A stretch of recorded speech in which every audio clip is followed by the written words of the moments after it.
Bom dia, boa tarde, boa noite, concurseiras da ESA.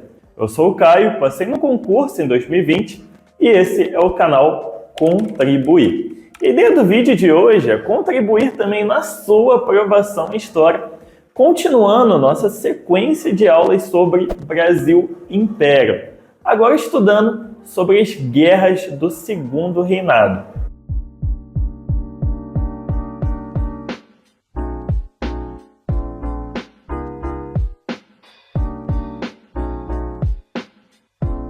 Bom, pessoal, na nossa última aula, nós iniciamos o estudo de política externa do Segundo Reinado. Lá nós vimos a questão Christ e demos início também à questão Platina, correto?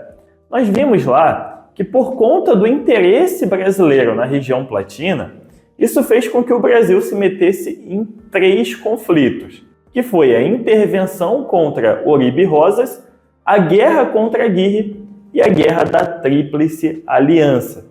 O primeiro conflito, assim dizendo, a gente já viu na aula passada, né? Que foi a intervenção contra Oribe Rosas. Nessa aula de hoje, nós vamos continuar esse assunto de questão platina, entendendo o que foi a guerra contra Aguirre e a guerra da Tríplice Aliança, que também é conhecida como a Guerra do Paraguai.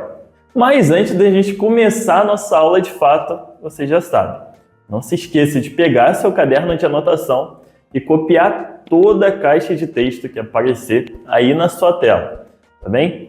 Esteja em um local tranquilo também, sem distrações, sem notificações, sem o cocoto e a cocota, e vamos lá. Pois bem, vamos começar nossa aula falando sobre a guerra contra Aguirre, tá ok? Que ocorreu entre os anos 1864 e 1865. E primeiramente, pessoal, a gente precisa entender quem foi esse tal de Aguirre, né? Então você já pode anotar aí no seu resumo que Atanásio Aguirre foi um presidente uruguaio associado ao Partido Blanco. E vocês lembram que nós comentamos na última aula, quando falamos da intervenção contra Oribe Rosas, né? Que aconteceu lá em 1851, foi que um dos problemas que o Brasil estava tendo com os blancos era por conta do desrespeito às fronteiras, porque eles estavam ultrapassando as fronteiras do Rio Grande do Sul e causando conflitos com os fazendeiros gaúchos. Pois então, passaram-se mais de 10 anos e esse problema voltou a acontecer. Os fazendeiros gaúchos começaram a reclamar de roubos e invasões cometidas por blancos uruguaios. E com isso, a providência do governo brasileiro foi fazer reclamações para o governo uruguaio e exigir uma indenização. No entanto, Atanásio Aguirre meio que cagou e andou, né? Deu pouca atenção às reclamações feitas pelo Brasil e também se recusou a pagar qualquer indenização. E aí, vocês já sabem o rumo dessa história, né? O governo brasileiro, um ego muito inflado, resolve declarar guerra ao Uruguai. Faz aliança novamente com o Partido Colorado, lá do Uruguai, que tinha por principal líder, dessa vez, Venâncio Flores, e ataca o Uruguai por terra e por mar. Por terra, ao comando do general Mena Barreto, e por mar, sob o comando do almirante Tamandaré. E como desfecho, no ano de 1865, Aguirre foi derrotado e Venâncio Flores assumiu o seu lugar. Beleza? Agora, presta atenção aqui, que isso é importante saber, tá? Pessoal, Aguirre, no meio dessa confusão toda aí, ele pediu ajuda para o presidente do Paraguai, um tal lá de Solano Lopes. E após isso, o Paraguai rompe relações diplomáticas com o Brasil. E, cara, isso vai dar muito o que falar ainda, né?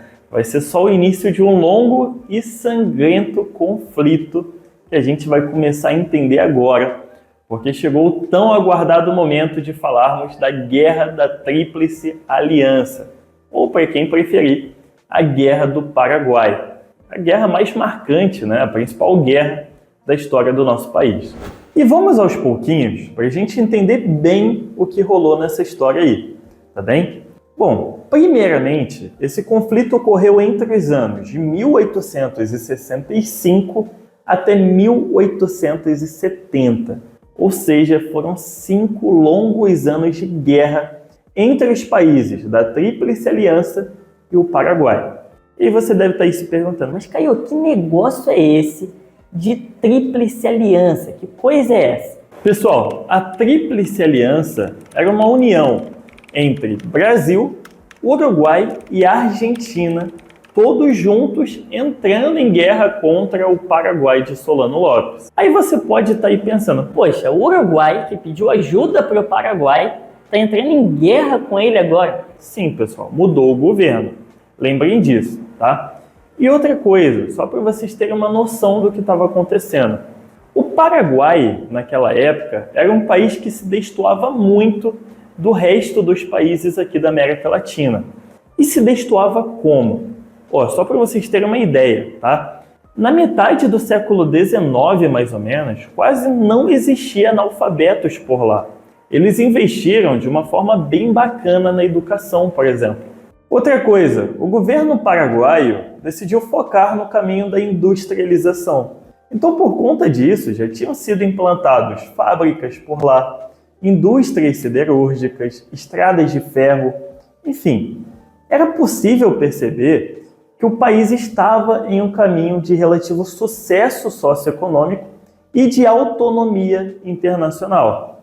E Solano Lopes, quando ele assume o poder no ano de 1862, ele faz uma política com ênfase nos setores militar e expansionista também. E qual que era a ideia? Ele queria expandir o território paraguaio, principalmente para conseguir acesso ao Oceano Atlântico, porque isso era muito importante para o país continuar evoluindo, né? Sem precisar depender de outros países para o transporte de suas mercadorias. E a ambição dele, mais especificamente, era anexar regiões da Argentina, do Uruguai e do Brasil, no Rio Grande do Sul e em Mato Grosso. E sabendo de todo esse contexto, ficou muito mais fácil entender o porquê o Paraguai rompe relações diplomáticas com o Brasil, usando como pretexto a intervenção brasileira no Uruguai. Solano Lopes, na verdade, estava doidinho para colocar o Paraguai em uma guerra. E se ele queria, ele fez acontecer. Porque em novembro de 1864, o governo paraguaio ordenou o aprisionamento do navio brasileiro Marquês de Olinda, que passava pelo rio Paraguai, retendo entre seus passageiros e tripulantes o presidente da província do Mato Grosso, um tal lá de Carneiro de Campos. E esse foi o motivo, claro, para Dom Pedro II declarar guerra ao Paraguai. E não acaba por aí, tá? Em 1865, Solano Lopes continua na ofensiva e invade o Mato Grosso e uma região ao norte da Argentina, fazendo com que se formasse a Tríplice Aliança contra o Paraguai, né? A união entre Brasil, Argentina e Uruguai. Os 3 países já viram ali mais ou menos as ambições de Solano Lopes nos seus territórios. E resumindo para vocês, até aqui, a gente já entendeu as ambições do Paraguai, vimos o que levou essa guerra a acontecer e também o porquê foi feita essa aliança desses 3 países contra o Paraguai. Agora, partindo para um outro ponto, é importante que vocês notem que o Paraguai, com essa política militar expansionista, estava um pouco mais preparado para uma guerra do que os países da Tríplice Aliança, né? O Brasil, por exemplo, mal tinha um exército, porque, como a gente sabe, quem cumpria as funções que são destinadas ao exército brasileiro, ainda que muito mal feito, né, era a Guarda Nacional. Então, por conta disso, para enfrentar uma tropa bem organizada e treinada como a paraguaia, foi necessário ao Brasil formar novamente o nosso exército. E como é que isso foi feito? Para compor o grosso da tropa, o governo imperial criou o Voluntários da Pátria e prometeu que todos os escravos que fossem voluntários para lutar na guerra alcançariam a sua liberdade. Muitos deles foram voluntários, óbvio, né? Mas também tiveram alguns que foram obrigados aí para que o filho de seus senhores não fosse, por exemplo. E foi mais ou menos nesses moldes a formação do nosso exército, tá? Outro tema que é importante você ter em mente é que os países da Tríplice Aliança receberam um apoiozinho em inglês, tá? Eles foram favorecidos com empréstimos e tudo mais. E as más línguas dizem que o desenvolvimento capitalista paraguaio incomodava a Inglaterra. Poderia ser visto ali como uma certa concorrência aqui na América Latina. Porém, de fato, não podemos confirmar isso daí, tá, pessoal? É apenas algo a ser refletido. Eu só sei que a Inglaterra lucrou foi muito com esse conflito. Única coisa que eu sei de fato. Bom, em relação à atuação brasileira nessa guerra, o que nós vamos precisar saber é dos eventos mais importantes que aconteceram, tá ok? Então, você já pode anotar aí, primeira coisa, é que já no ano de 1865, o almirante brasileiro Barroso venceu a Batalha do Riachuelo, destruiu a frota paraguaia e assumiu o controle dos rios, ou seja, garantiu livre navegação pela Bacia do Prata.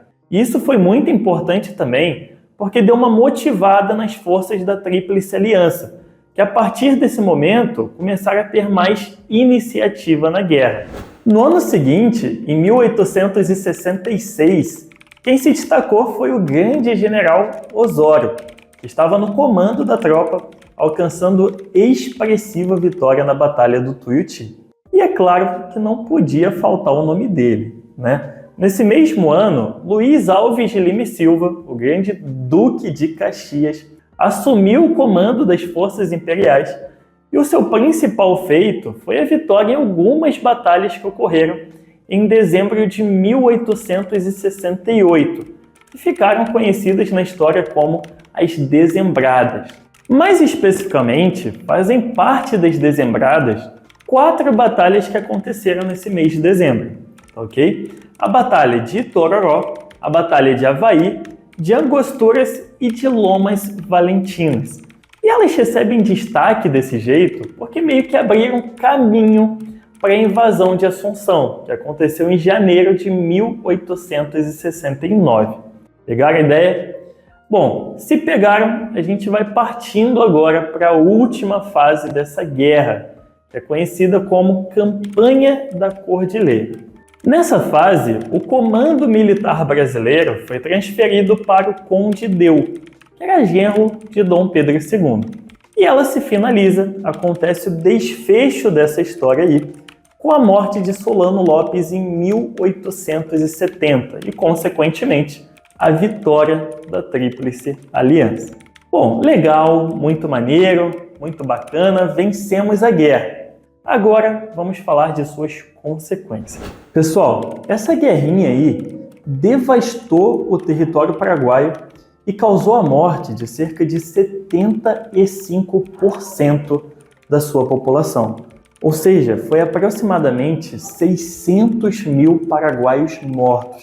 E dentro desses índices, 99% da população masculina com mais de 20 anos mortos. Eu vou explicar para vocês entenderem o que isso significa. Cara, o Paraguai, além de ficar com a sua economia desestruturada, ficou com a sua economia condenada também. Para o Brasil, as consequências foi um aglomerado de 40 mil brasileiros mortos, o aumento da dívida externa com a Inglaterra, devido aos empréstimos, né? E muito importante isso aqui, o fortalecimento e a institucionalização do Exército Brasileiro. Isso é importante porque vai ajudar a mudar os rumos da história do nosso país em um futuro bem próximo, e que no caso é cena do próximo capítulo também, né, da próxima aula. E por aqui a gente vai chegando ao fim de mais uma aula. Eu espero de verdade ter contribuído da melhor forma com seu entendimento nessa matéria. Se você gostou, não deixe de seguir o curso nas redes sociais para acompanhar todas as novidades e também de compartilhar o curso para algum amigo seu, porque isso nos ajuda bastante, tá bem? É isso, Foi um grande prazer para mim. Tamo junto, até a próxima e tchau, tchau.